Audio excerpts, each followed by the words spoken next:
Hello, everybody, and thanks for joining us for this special live session. I'm Itzik Amiel, and we are here with a weekly Switch interview series, as we call it, Switch It On, where we talk to smart and talented people about how you can switch on your practice and even your life.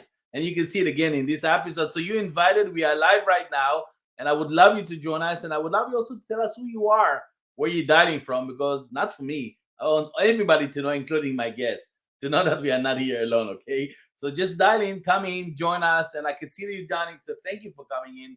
But let us know who you are. Today we're going to talk about influence and persuasion. I don't know how much many of you knows, but how much is it's such an interesting subject, so much to talk about it.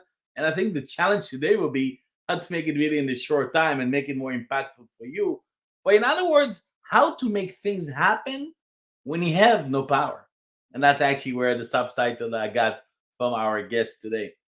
And without a doubt, you see, I know it will be a fabulous episode, not because only the content, also because of my guest today. So again, the chat, let us know who you are. And again, if you have a question, please ask it as well during the session, because I would love to ask your question to our guests.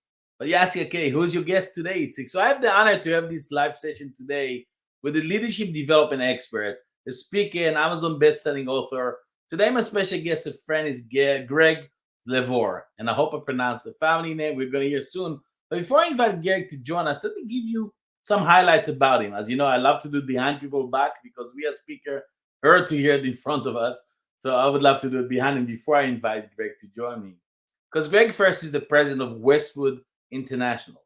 He's also the founder of Hope Makers, experienced global coaching and training network that you better check it out. I'll give you later on the link for it. But Greg is 8-time and #1 Amazon best-selling author, and his leadership program consistently ranked in the top 10%. He trained or coached over 25,000 global leaders, and he's also a certificate high-performance coach and grow model coach. He's a recipient of the Best in Class Global Coaching Leadership Award and 15 years ranked top facilitator at the Global Institute for Leadership Development. And you see, I'm giving you amazing people, so you should cherish this moment. With this short, powerful intro, I want to invite you, Greg. So I know you're waiting patiently behind the scenes. So here we go, Greg. Welcome, Greg. Thank you for joining me. Welcome. It's wonderful to be here. Awesome. Thank you for your time. I know you're very busy, and it's great that we found the time that we can bring you to our international community and learn from you. So again, thank you very much for valuable time. But your permission, let me set the stage of our conversation. Because Sure. we all know that influence and persuasion is essential to success in professional life. Because with every business challenge comes an opportunity to really influence the outcome. And an ethical application of persuasive skills lets you, each one of you listening to us, as a professional, achieve unmatched results. Whether you need to convince a client to sign a contract, garner support for a proposal, or even win new business competitive bids, persuasive skills are the driving force, if you may say, that will help you accomplish your goals. So how and why influence and persuasion work? You got to stay with us to listen to this insightful episode with Greg, since this is exactly the reason for that episode, to help you learn how to make things happen when you have no power as a professional to make them happen. So, Greg, I tell you a secret. I didn't tell you before when we prepared, but I love to start my conversation with my guests with what I call 10 questions in 1 minute, 10 in 1. When, again, I Okay. each of our participants also, if they want to answer that question while I'm asking you. But again, we didn't prepare for it. We spontaneously. I hope it'll be great and have fun with it. So I don't know if you're ready. I will get it. I'm ready. Let's Yeah, go. great. Okay, so here we go. So let's start with it. So the first one. Oh, one of the primary goal of influence in business is to manipulate people for personal gain, to inspire action, or to assess dominance over colleague. Yeah. To me, manipulation should be totally off the table because part of what we want to do is influence for the long term. And so the biggest, I think, influence comes internally to me. Like, how do I maintain my own influence on me and on my ego? So I kind of turned the table on that question. Okay, thank you for that. It was a tricky question. I Sure. know. Number two, emotional appeal contribute the most to the success of a persuasive message. Absolutely. Sometimes, or stop being so emotional, Itzik. No, emotions have everything to do with negotiation. Great.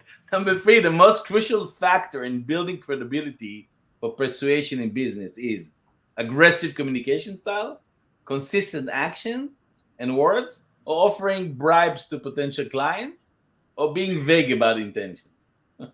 Yeah, I would I would say it'd say be the vague and consistent. nice. Great. Number four, displaying testimonials from satisfied client is part of persuasion. You gone so far, too far, Itzik? Why not? Oh, I'm not sure. Yeah, no, I mean, testimonials definitely, especially if they're true, make a big difference. Right. So it's good that people would listen to that because sometimes they say it's not important. Number five, which communication skill is essential for effective influence? Interrupting the other party frequently, active listening, making exaggerated claim, or focusing solely on your own agenda. I'll go with active listening. Oh, great. Thank you. I made it easy for you. Number six, is persuasion play a role in enhancing a firm competitive advantage within the industry? Sometimes, every single time, and don't make me mad, Itzik. I would say at least sometimes, but mostly always. Right. Number seven, the mastery of persuasion contribute to improve employee moral and engagement within the firm.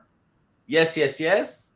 Mastery do not exist, or depends on the circumstance. Depends on the circumstance. Wow, I didn't expect that answer. Number eight, Hmm.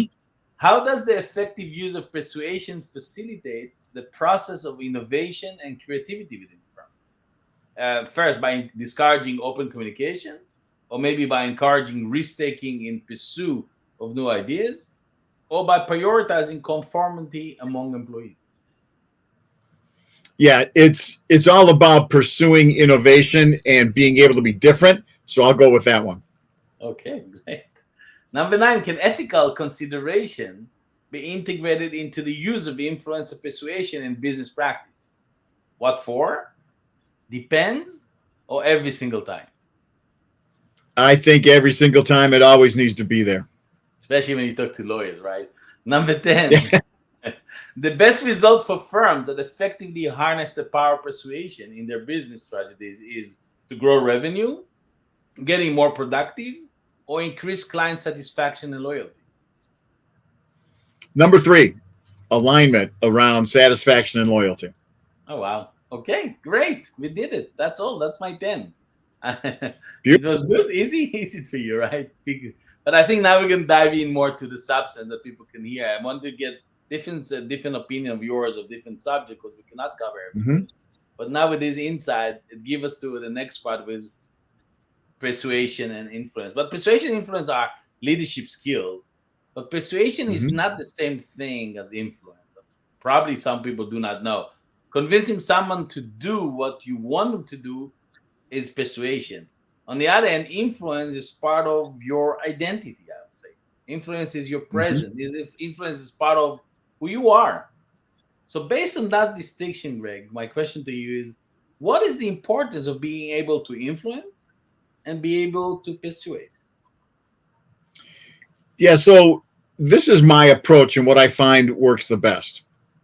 And I keep oftentimes a little adage in mind. People never argue with their own data. And if I'm about influencing, and if we think about the people who have the most influence on us, I mean, if I were just to ask people, write down the five people, just journal the five people who are most influential to you. Here's my guess. You're going to like most of them, if not all of them, and probably even love them or be loved by them. Certainly respected.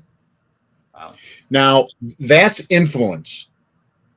The relationship gives us influence. How we treat one another and how we're treated, and that back and forth. Now we get to persuasion. Here's when I think the idea of people never argue with their own data becomes so important. if someone really loves and respects me, they're going to use my life and my data to help persuade me to do what's in my best interest. Mm.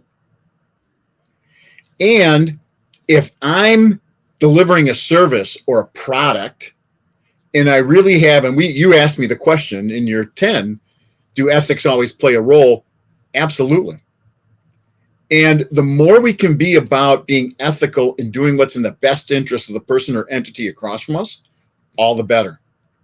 And in that result, I would be using their data to help them make a decision that's in their best interest. And that's when I can begin to persuade. And if I come from a place of influence, which means I have a relationship of love, respect, care, right intent, and then move into the persuasion and use their data to help them get what they need and what's in their best interest, it's a double win. It's an interesting way of thinking about it, Greg, because actually what I hear you saying that persuasion or influence come from a place from service. You want to service them, you want to give them the highest value, and you use your connection, your love, your likability, etc., your trust to more influence and help them out, stand out, become better, etc., and not for your own benefit. Correct. I mean, it's one of the joys of my work, right? So I design and run leadership programs, do executive coaching. Right. One of the joys has been the more that I've worked with people, they've not only become important clients, but they become friends, people I really care about. I mean, it's like any relationship. The more you work together and the more you find what works and help each other, the more you care about each other. After having that kind of relationship with a client, which in a lot of ways is always my goal, it's you can't even be unethical with them, right? You care about them. Look, this is what's in your best interest. You really should do this. Here's my proposal for you, right? And here's why, because I've seen you do X, Y, and Z over the last 6 months, 2 years, 3 years, according to your firm, according to your enterprise. Here's your culture. Here's what I think is going to work. And here's 1 or 2 things you can try new that you'll probably get away with that'll also make a difference, right? That's what you can begin to come to as you develop these relationships with people, no matter what side of the fence you're on, right? I mean, yeah. No, I love it. I mean, it's just reminding, because I said people, somebody come to you and say, hey, Greg, I'm your friend. Give me your services for free. I said to people, run away from those people. This is not your friend. The friend is exactly because you said that you're going to give your soul and your heart to your friend. These are the people willing to pay you even full price, even more than that, because you're never going to, do something wrong. You're going to be so ethical. You do so much more for them because the relationship is forever. Right. I like it. Thank you. These are very important point. But I must admit that the next question really bothered me for a while in the beginning of my professional career. Now, why do some people seem to naturally excel as influencing others, and while some other people struggle and often unknowingly sabotaging their own effort? So my question is based on that, Greg, and I must admit I never shared it with nobody, so I'm sharing it here. What is the biggest mistake you think people, or maybe professionals, make when trying to influence somebody else? Yeah, I think there's a few. One, they usually have a perspective that they need to have a good argument, good data, and a strong agenda in order to influence or persuade someone.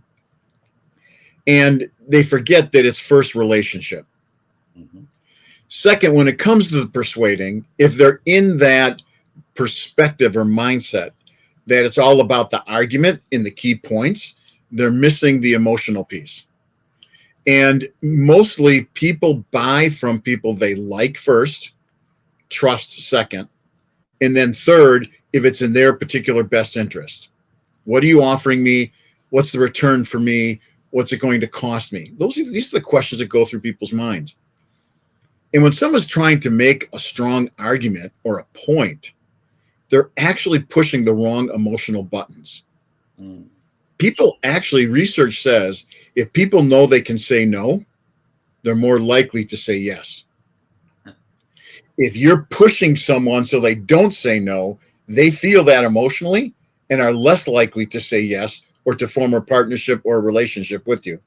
And so, ironically, ethically, it's best to be thinking about someone's best interest, but it's also from a negotiation perspective, it's better to be thinking about their best interest, because either way, that's where you need to be.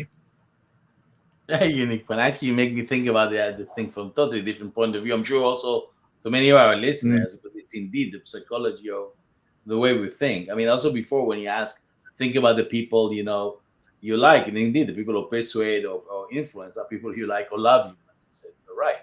These are people Mhm. who pop up in my mind as well. So that's amazing, Greg, that you let us think about it from a different perspective. Again, those of you joining us, we are live. Yes, we are. And you can say hi and let us know where you are, where you are tuning in. And if you have a question for Greg, please ask your question also below the video, because I would like to ask your question to Greg, not only mine, and I would willing to skip mine in order to ask yours. So please don't be embarrassed. Tell us who you are and where you're dialing from and your question. Again, you are invited here if you're just joining to learn about influence persuasion. And I want to continue our conversation and become even more practical, because I know you love practicalities, Greg. Um, and and I want to ask our audience, have you ever stopped to think how much of your day is spent influencing others? I don't know if ever any of you thought about it, but according to Daniel Pink in his book "To Sell Is Human," it's 40%. If you're in sell, it's probably even higher. But as even professionals, at least 40% of your day is spending influencing others. No matter your role, influence is key in solving problems and making things happen. And in your practice, this means persuading people to help you affect change, implement key decisions, maybe even creating buy-in around ideas. So, Greg, my friend, what is the key insight to influencing another person? Help us out. Yeah. Here's, I think, what's really important is, first of all, being clear about your own parameters, guidelines, or bottom line, Mm, right? If you get really clear about that, that helps you in any negotiation or discussion or dialogue. Second, if you have an alternative, that makes your position even stronger. Now, let's assume you're super clear about where you are and what you want in a particular negotiation. Matter of fact, this week I had a big negotiation on a potential strategic partnership. I was really clear about my bottom line in my own head. I was really clear about it. And I had alternatives, right? So now what that allows me to do is to go in and be, and this is important, be really curious about what their position is and why. Because now that I'm free, because I'm clear and I know where my bottom line is, I'm free to just listen, mm, right? I'm free to just hear what their perspective is, what their data is, what they're looking for. And it actually allows me to be even more creative and potentially even to craft something that's more in my interest while at the same time meeting their interest. Simple example this week is I was thinking that one part of the service was really important for them to earn money on. As I started to talk to them, I realized that part of the service was a throwaway for them. mm. It was really just a loss leader. So I quickly changed my position and I said, look, if I bring people in under this umbrella, I'll just take it and give you a small percentage. And they're like, great, because they didn't expect anything from it. I thought I was going to have to give them most of it. And since I listened, I realized I didn't. It wasn't important to them. And something that was important to them, I talked about, I heard it was important to them. I didn't think it was that important. I figured out what they wanted was a particular process where they could roll people in for the next year. And I said, look, I'll help you do that. And then we'll share the profit in that.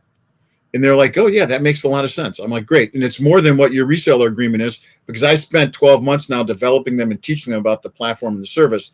So I'm sure we'll be, and they're like, absolutely, I get it.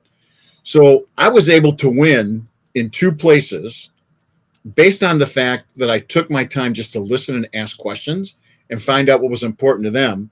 And what allowed me to do that from an ego perspective was I was really clear on what I wanted. I was really clear that I had an alternative, so I didn't have to, push. And so if you want to get in a place where you can both influence and persuade, I highly recommend doing those two things first up front. And then while you're in it, ask a lot of questions. Be really curious. So here's the other mistake that people make.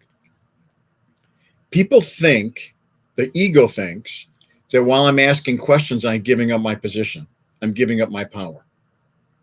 It's not the case. Actually, the more you learn, the more you're able to craft, change, massage things so that you can get both parties' interests met. Mm. And being able to do that from an emotional, like ego perspective is critical. And a lot of people, quite honestly, don't have the maturity to do that.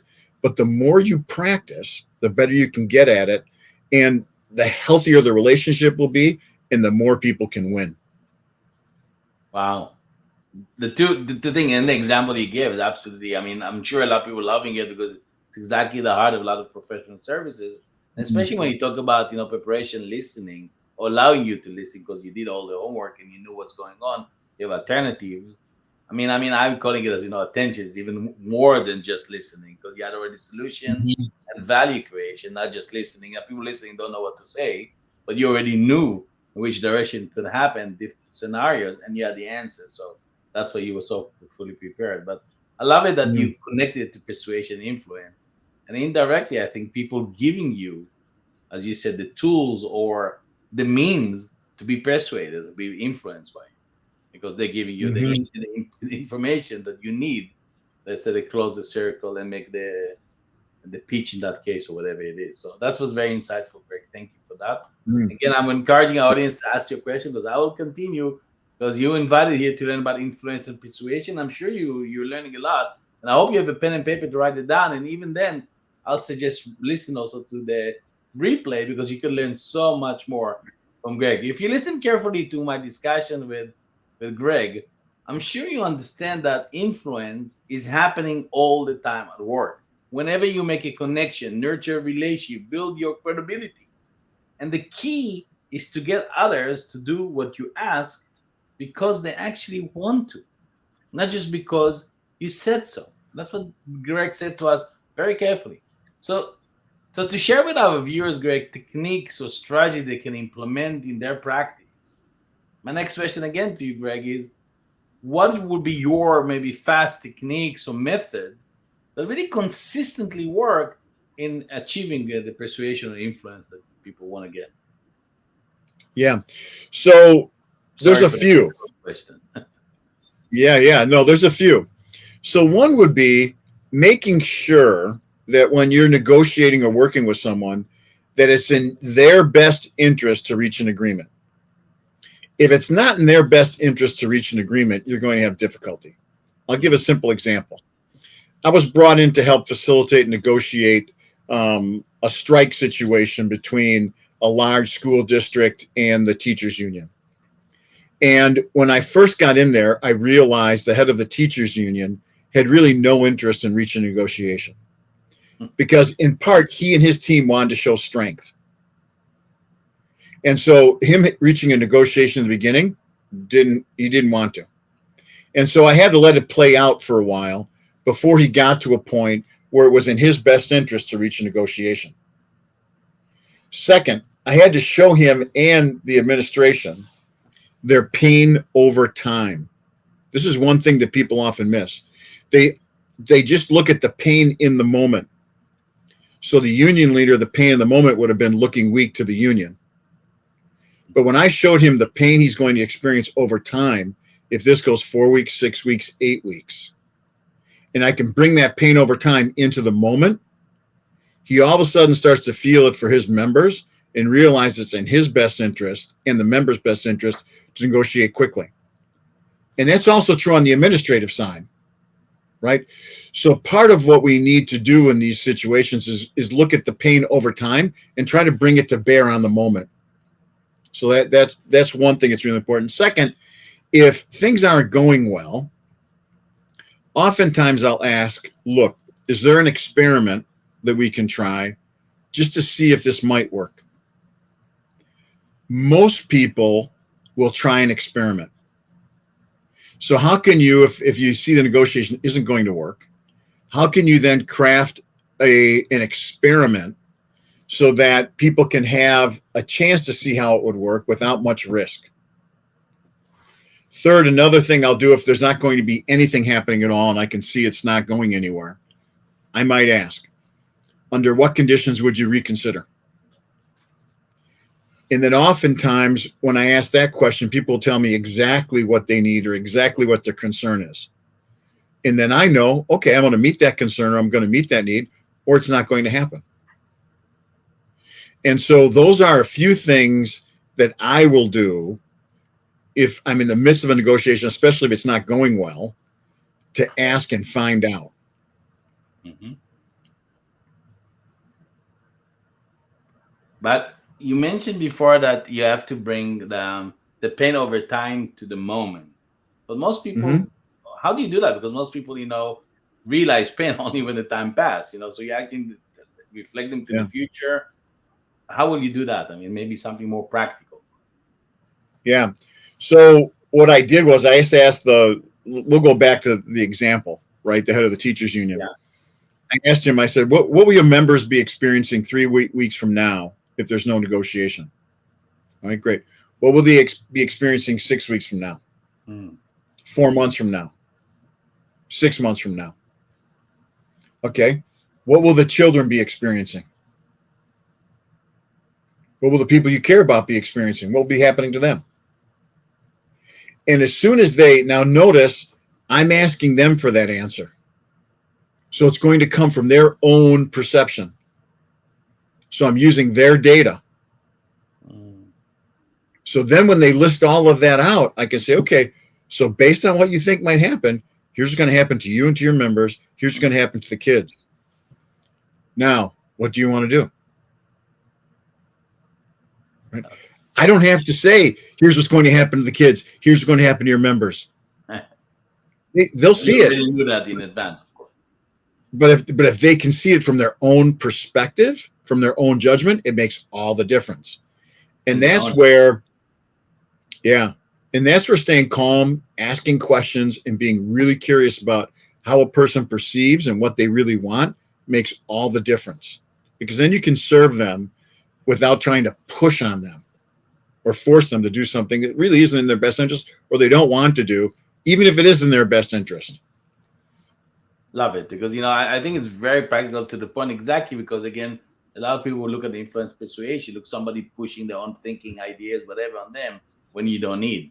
And that's exactly the Right. opposite what you're showing us is you convince a certain thing you need, and then it's almost on a silver tray you persuade people and make them Right. convince themselves. Again, those of you joining me, I'm here with Greg Zlevor speaking on the influence of persuasion. And if you want to come say hello, join us. Please join us because it's still online. And if you have any questions for Greg, ask it. If you're interested in learning more about Greg and his work, you can check his website. Let me share it out. Is westwoodintl.international.com, westwoodinternational.com, and you write it down for yourself. And actually, there in the page, you can also find more information also about the Hope Maker Initiative and the events, as I shared before, about the network. It was an amazing thing Greg doing. There's a lot of things for the world for all of us, and I suggest you warmly to check it out. And of course, get in touch with Greg if you want to help or discuss more in general things that he can help you and your firm. And again, if you want to make sure you never miss one of our weekly Switch On interview series, follow me on LinkedIn, go to the Switch Hub website. You can sign up and get biz development strategies and tips, and you'll be added to our email list, of course, when you get a regular reminder about our fantastic guests like Greg today. So let's continue almost at the end of a conversation, Greg. Let's continue about these practical topics on influence persuasion, how to make things happen when you have no power. I love how you phrase it. And your messages, everybody message is our greatest tool to influence others to choose you as a professional. The problem is that most professionals fail because they don't know how to position and sell themselves. We always say we hate sales. In fact, as I noticed with many of the professionals, I mentor, the message gets lost in the noise, if you want. So on this subject, my question, Greg, and I know you know a lot about the subject, if you can help us understand what is the best attitude, or if I say a mindset, for influencing, because maybe it's starting there. That's the source of the problem. Yeah. You'd mentioned I'm the founder of Hope Makers, and I'll just give this as an example. Please. At Hope Makers, we're really clear about our values. We listen first, we appreciate what's working, we look to serve, then we think big and think together, and then we go MGSH, which means make good stuff happen. right? Those are our values. And the reason we picked those, and the reason in like Hope Makers meeting, I'm adamant, no soliciting. Like, don't come in and try to sell. Don't come in and try to pitch people, because relationships come first. If you find a way to really understand a person, care about them, and let them understand and care about you, whatever you come up with will be 10 times better than what you would have pitched in the beginning. Absolutely. So the first thing is just coming in with that curious mindset. Now, you ask, what's the mindset? A great test is think about who are the people you're attracted to. You know, I've never heard anyone say, I don't like that guy. He listens too much. Right? No one's ever said that. Right? So being a listener is a great attitude to have. Sure. Being curious, great attitude to have. What's another one? Being joyful, being enthusiastic, being clear. Right? You can pick a lot of attitudes that are enjoyable and worthwhile connecting with and meeting. My recommendation to people when I'm coaching folks is find an attitude that works for you, that's natural to you, and that you would also like to meet. And practice being that as often as possible. When you walk into a meeting, when you walk into a conversation, etc. For me, I'd pick curious. I know some people love enthusiastic. I knew some people like respectful. But pick an attitude that's comes naturally to you that people want to meet. That's the first thing. And then second, make eye contact, smile, and have some questions that get them to share more about themselves that doesn't have an agenda. And I think if you follow some of those basic rules, you can begin to build a relationship that allows you to have influence. And here's the real true measure if you're going to have influence. You're also allowing them to influence you. Mm. If you're not willing to allow the other side to influence you, you aren't building influence. You simply are pushing your own agenda with more sugar on it. Huh. And so the real test is, are you willing to be so connected to them that you're going to let them influence you as well? Now, that's a true mutual relationship.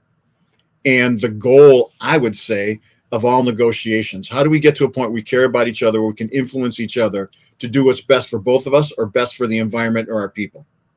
So those would be some additional tips. Love it, love it, love it. I mean, most time we say it, be interested, not interesting. I mean, it's all about the other. Right.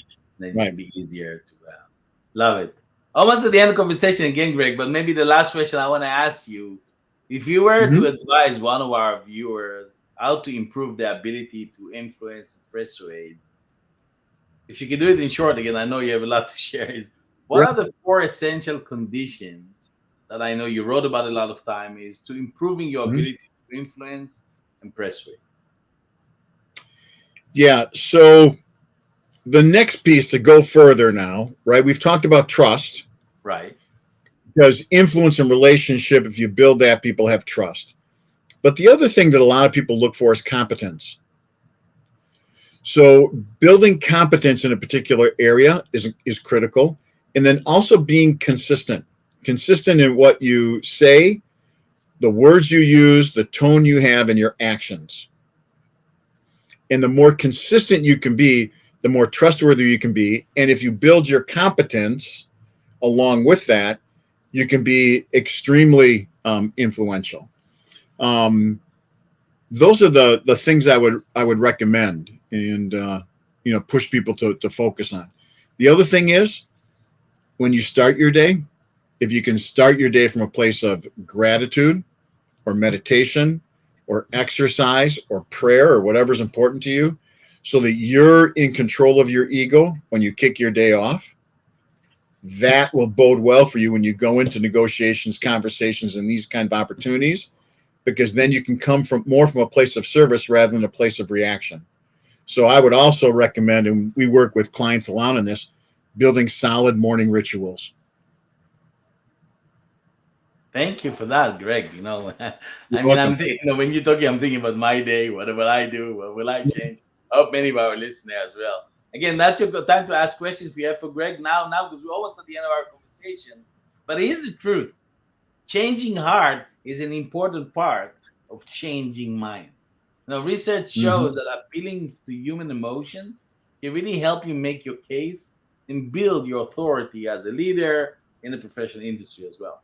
And I trust that after participating in this session, you agree as a professional that persuasion skills, I should say, can be learned just like any others.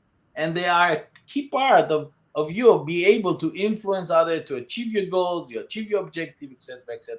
And you learn today again from this powerful session with Greg. I'll suggest warmly listen. Greg has so much to share with us. Unfortunately, I'm limiting him with the time. I'm the problem, not Greg. He has so much more to share. But I want to summarize the great session. Let me share with you a Chinese proverb. Maybe you know the Greg that definitely can inspire many of you. The tongue can paint, but the eye cannot see. And remember that very carefully, because how the way we communicate, it's very important. Sometimes we don't listen to ourselves and don't realize what damage we're creating, but not listening, but not being in the moment, but not helping other people, and then it's too late to correct it. So Yep. If no question are coming, Greg, I don't see question. People are in the room, but they don't know. Sometimes they don't ask. Probably too much to grab and to digest. You can feel comfortable also to No send worries. Greg directly a question if you have. Don't be afraid. Connect with Greg. But now it's your time to take action, implement what you've learned in this session. Greg, you wanted to share something else, or Yeah. Do you want me to share a link to Hope Makers? Would that be of help to people? if you could, sure, you definitely could. All right. Well, here, let me share something here. I'll put the Hope Makers link in the chat then. Perfect. And I'll also make this offer. If people are really sincere about building their listening, their appreciating, their willingness to serve, and they want to be in conversation with a group of people, that code HMM-2 will also give them 50% off the registration for an event if they want. But I only ask for people to come if they can follow really like the values and the things that we've talked about and they want to learn more about it. Exactly. Don't even dare to write to Greg if you don't follow the values. Exactly. You will kick it out. We have been here again with Greg Zlevor. He is top leadership expert, best-selling author, and I should add, a good human being. And I would love you to connect with Greg. But now I want to thank you, Greg. It has been fantastic in having you. I mean, the time passed too fast, but I loved every moment of it. Thank you very, very much. My pleasure.